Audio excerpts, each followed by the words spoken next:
Hey everyone, it's Miss Williams again, and this is our last PowerPoint before we're going to take a quiz. So now we're moving on to solving rational equations. This is day 3 of the flipped classroom, and we will have a quiz after this section. So here we go. With equations, we are going to actually solve for x. Up until this point, we've just had expressions because there's no equal sign. So what we're going to actually do is we're going to have an equal sign in these, and we're going to actually solve for x. So if the equation is just one fraction on both sides, then we can just cross multiply and solve for x. Let's do a couple of examples of that. So we'll start with 4x over 3 is equal to 6x minus 2 over 7. So because there's just one fraction on both sides, we are going to cross multiply across the equal sign. And when we do that, we end up with 7 times 4x gives me 28x. And then we're going to have to multiply 3 times 6x minus 2.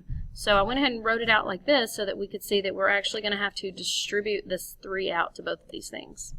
So the 28x comes down and is equal to 6x times 3 is 18x, and then 3 times 2 is 6. All right, then it's a two-step equation. So we're going to take this 18x right here, and we're going to subtract 18x from both sides. So subtract 18x, subtract 18x gives me 10x, and then the minus 6 just comes down. And finally, we're going to divide both sides by 10, and you end up with x equals negative 6 over 10, which reduces to negative 3/5.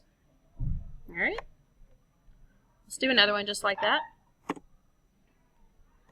with just one fraction on both sides of the equal sign. So if you remember, the first step is to cross multiply.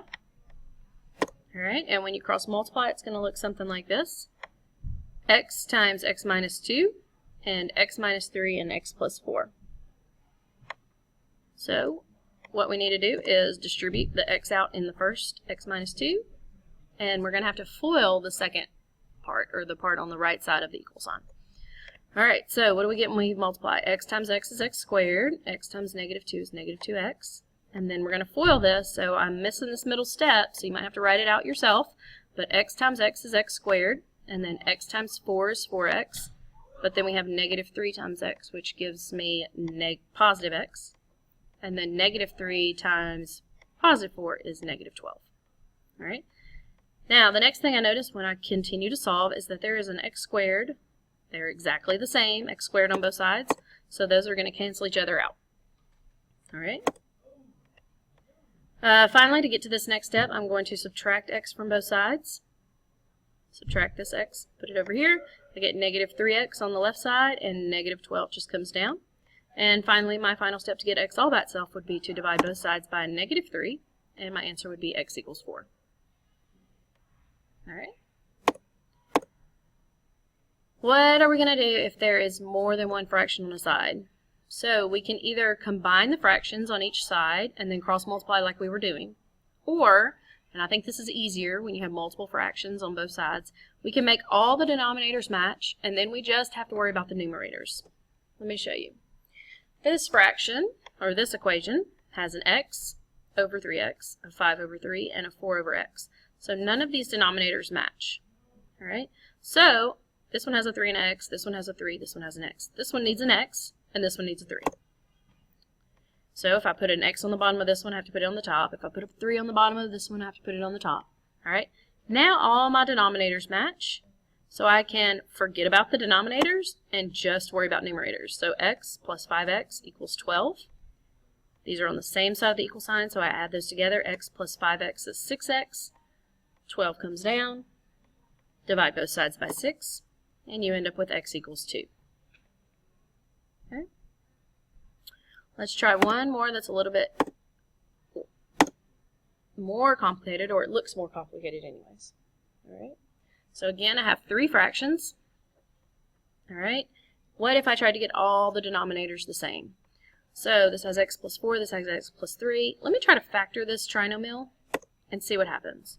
So when I factor this trinomial, I end up with 2 numbers that multiply to give me 12 and add to give me 7. 2 numbers that multiply to give me 12 and add to give me 7 are 4 and 3. Right.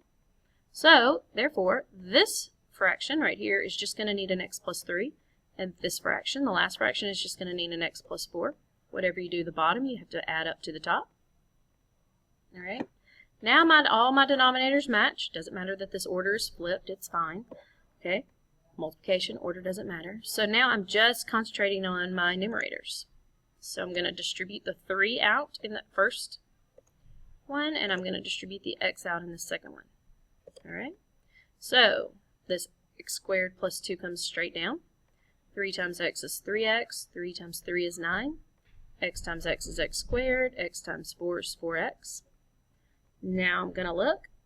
Again, I have an x squared and x squared on both sides, so they just cancel each other out.